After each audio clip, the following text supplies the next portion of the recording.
Hello, everybody, and welcome back to another no damage run in the Binding of Isaac. Um, we're continuing here on our series to try to take each character through Mom without taking any damage from enemies, although blood banks, curse rooms, etc. are allowed. So we're on the second character here, who is Maggie. So this is obviously not an optimal starting character for the run, but this is a huge pickup right off the bat. Guppy's head is going to allow us to, make it more likely that we become Guppy, and those flies are going to help us out in every room. So, Maggie's main difficulty is obviously going to be her speed. I don't think her starting damage is that terrible. I don't think it's going to be a huge problem um, throughout the run. It didn't take me too many tries to accomplish this with Maggie. I think one way you have to look at it, although I think most people don't think about the characters in the game this way. Basically, the characters are going to equalize despite their, or not regarding their spacebar items, but regarding their intrinsics, they're going to equalize with, a certain pickup or two. So Maggie picks up a speed upgrade, and she's basically where maybe Cain is without the luck foot, but she starts with a yum heart. So, obviously each character has their pluses and minuses. I think when trying to do these runs taking no damage, you can think to yourself, well, how am I ever going to get it done with Maggie, who is a little bit weaker than the other characters, starts with a bad spacebar item, and is slower. And slower is, I think, the biggest problem. But the fact is that if you can pick up a speed upgrade at some point, or just get so much damage that, most rooms, for most rooms, a speed upgrade isn't going to matter, it's going to be okay.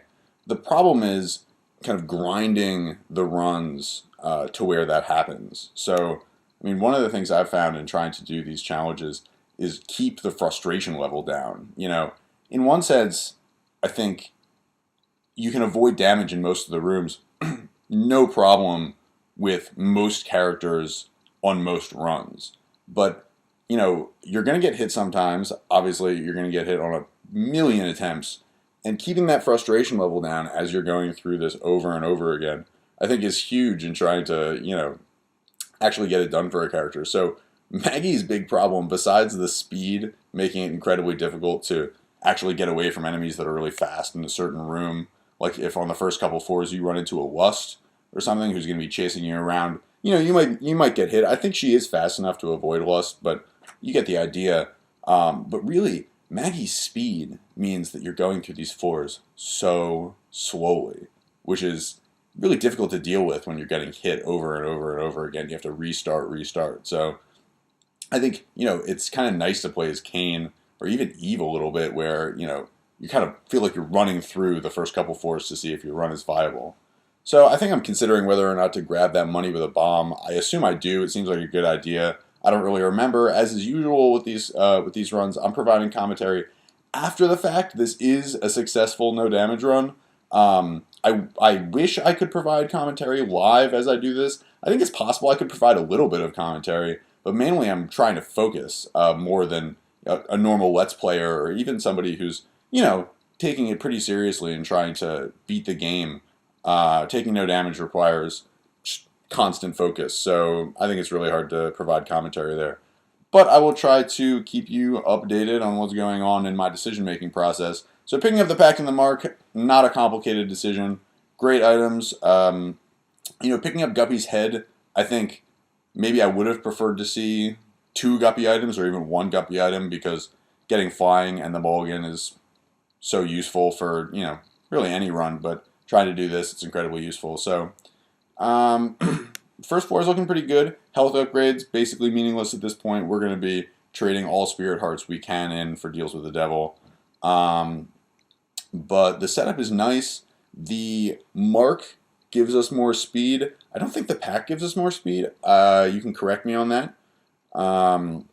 Maybe it ups your speed a tiny bit. I know it's a tears and damage upgrade, though. So, we're looking for like a powerful little monster here. No question. Obviously going down into the caves and the catacombs, you're feeling pretty good at this kind of like damage level, but without a flying item and without a lot of speed, there's always the chance that you get hit like right off the bat. There's no avoiding it. Well, it's not that there's no avoiding it, but it's incredibly difficult. It's very difficult to avoid in certain rooms. So we're going to head on down. We are racing in this run, too. 5 minutes in, Caves 1. I think this is a really quick run. I kind of forget why she got it done so quickly, but this damage, the damage we picked up from the deals with the devil might have something to do with it. So, yeah, never a good idea, I think, to use the mob trap rooms, unless there's something really valuable in there, like a compass or a pentagram or something like that. Pretty standard rooms for Caves 1. Caves better than Catacombs. I went over this before. The Catacombs, I think, can be the most difficult rooms for the setup that you usually have at this point in the game, when you might not have a defensive item like a Book of Shadows or a Mom's Bra. You might not have flying, and some of the Catacombs rooms can really kill you. But the caves aren't so bad. I think they have leapers sometimes. I kind of forget, and they always surprise me when they show up on the caves. I think there are leapers in the caves, though, which can be a total nightmare. So let's see if Judgment pays out with anything useful. I would say a safety item would be my number one, what I'm looking for the most. Again, Book of Shadows, Mom's Bra, Mom's Pad isn't that great, but it's okay. Spider Butt, not too bad. 9 volt. 9 volt is awesome. It's always awesome. It's not, useful at the moment for us because we have Guppy's head. But any of those safety items that I was talking about, it makes it any safety item just that much more useful for the run. So we grabbed another key. We can go check out the item room. And obviously, Magic Mushroom is awesome. All stats up. It's a pretty big damage bonus. I just started looking at the damage calculator on, I kind of forget what the website is called, but it's a pretty intensive Isaac information website, and it has a sweet damage calculator that you can use to try to figure out which item combinations provide you the most damage. And I saw Magic Mushroom had a huge damage up, so I wasn't that surprised to see it, but it's kind of nice to know when you're picking up an item how much benefit it's going to provide you. I don't usually look those things up. I kind of just fly by the seat of my pants a little bit and rely on my many hundreds of hours of playing and intuition to provide me the answer. So this peep fight is almost over. That was a little rough. There's obviously a couple of shots that could have easily strayed my way, but I thought the dodging went pretty well. Okay, so no wonder this run goes pretty fast. Brimstone, big pickup, and we have Spirit of the Night for all our protection purposes. And, the mark gave us that speed. I think we're feeling pretty fast here. She's certainly looking happy. Well, maybe not happy. I think past me is feeling happy on this run. Feeling pretty confident. And now all we're looking for really is a safety item. And obviously we're not going to turn down any damage or speed upgrades. But we will do basically anything and sacrifice basically anything to get the Book of Shadows or Mom's Bra. So, I'll talk a little bit about what I'm trying to do in this series. I'm trying to take each character through the mom fight without taking damage. Each character through Mom's Heart, each character through Satan, and Isaac and Blue Baby as well.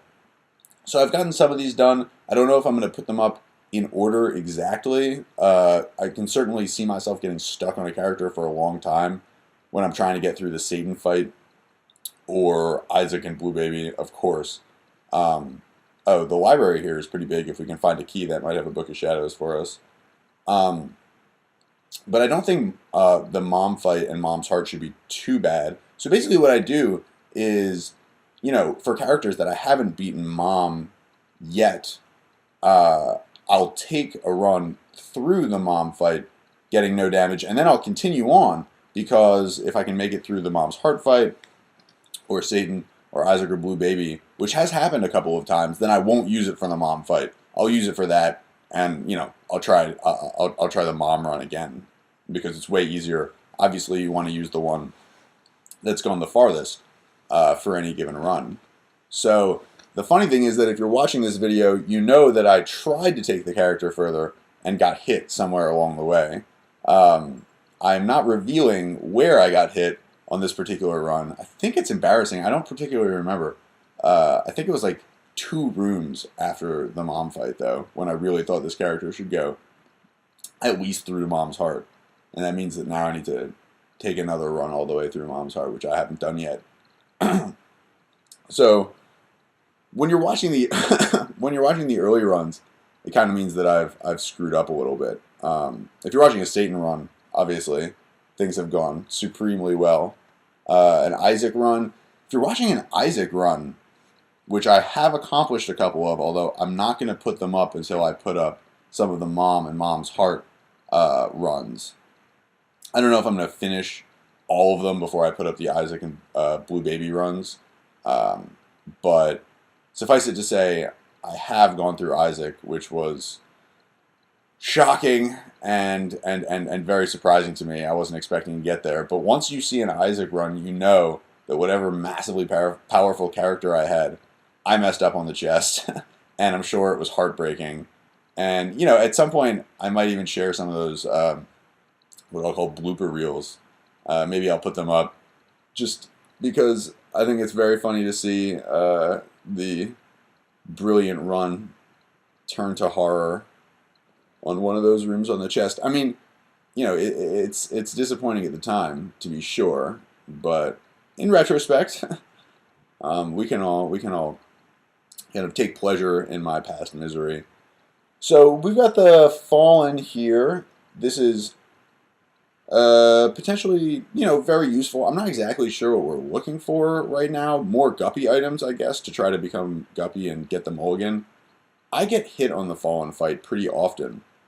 One of the things that I've tried to do, because I do allow it in this particular no damage challenge, is use the 9 lives glitch to try to get more Fallen items. So we did, in fact, get Guppy's tail, so one step closer to becoming Guppy. I have no idea if we picked up our 3rd Guppy item in this room. I just don't remember. Oh, yes, we do. Okay. So this makes it even more frustrating that I didn't take this run past Mom, but that's okay. We're moving beyond it, Any successful damage run is pretty big. So as my character is illustrating at the moment, I am allowing a death, quote-unquote, from something like 9 lives or 1-up or the Ankh to count for the no damage, which does allow me to use the 9 lives glitch with the bosses. And I've tried to do it over and over again with the Fallen, which I think is a pretty common strategy, because you deal with the devil items over and over again. We've got a little glitch here, so that's nice. But I found that I get hit on the Fallen fight really fairly often, maybe like 25% of the time, regardless of my power. I mean, unless I have something like Mom's Knife and a bunch of speed, where the fight is basically over. When I've tried to take advantage of that 9 lives glitch or strategy or whatever you want to call it, I have found myself busting a couple of runs, which is super disappointing. So we do find ourselves on Necropolis. I'll start talking about the gameplay a little bit as we go on here. Necropolis, terrible floor for this run, but we're definitely powerful enough to deal with anything we come across. Almost anything we come across. Obviously, we can take out any room, no question. But when you get a room like, this can actually be a tricky room if you don't have a lot of damage. It's not too bad right now. But if you come across a room with like 4 leapers and 4 turrets all shooting at you, and you don't have a safety item, like, as I said earlier, a Book of Shadows or a Mom's Bra, and you don't have something to take care of the room, a death card, anything like that, you just got to fight it straight. Really, no matter how much damage you have, try one of these runs and see if you can avoid taking damage. It just requires, perfect dodging, which might be possible for somebody who's optimized their gameplay, 100%. But I've tried this for a long time, and I certainly am not there. My hat is off to anyone who can do something like that consistently, though. There are certainly, those rooms that I've taken out in the past. It just doesn't happen all the time. All I'm saying is, your run is open to ending at any given moment. really no matter how strong you are. So another deal with the devil room is unbelievable how many deals with the devil we've been getting. This one is basically worthless to us. Guppy's Paw doesn't make us more of a cat. We remain the cat that we are, and we are happy about it. I forget if I go back and try to get money or something. No, I think because we're just going to Mom in this one, I didn't, there's no point in maximizing that for. We're just going to try to get this over with, race to the Mom fight, and then, take it further if we can. So the Moon card is, at this point, pretty useful for a safety item. One of the things I wanted to mention that I thought was interesting as I went through these runs was I actually found it useful to keep your finger on the Q button as you walk into, or the Q key, not the Q button, as you walk into every room when you have an item that could, help you out in a jam, or, in the same fashion, keeping your finger really ready on the spacebar if it's the spacebar item that's going to help you out. But I found that the second you take in a room, if it's one of those rooms with like 4 leapers and 4 turrets, can be that second you need to click the Q key. And if you don't do it, I found myself taking damage anyway. So I think you definitely have to be on your game every time you walk into a room, and it's kind of hard, especially when you're so powerful. You kind of start to feel invincible. You walk into a room and then boom, no damage run, over. But if you keep your finger on that key really ready to go, I think that was a really useful strategy to pick up. So I'd recommend it to anyone trying to do this challenge themselves, which I do recommend. And leave comments telling me how it's going if you're trying it. I'd be really interested to see whether other people have different strategies for dealing with some of these rooms, different strategies for optimizing the character, certain attributes that they find useful in certain situations. Definitely open to any suggestions, because by no means have I maximized, I think, the character build for any of these runs. So you got the Mom fight here. No safety item is a little scary. I mean, regular Mom is not too bad, so that's very lucky. If this was Red Mom, I think I would probably use the Moon card and then walk back in hoping that we got, a different Mom iteration, which is fairly likely. So this should be it. One more hit, and Mom should be done. Oh, I didn't even need to do anything. It was the flies. So that is it. Episode 2, Maggie beats Mom, is accomplished. She does a little dance, moving around. So I'm going to keep trying, take it to the next level. You know that I failed, but thanks for watching, and I'll see you next time.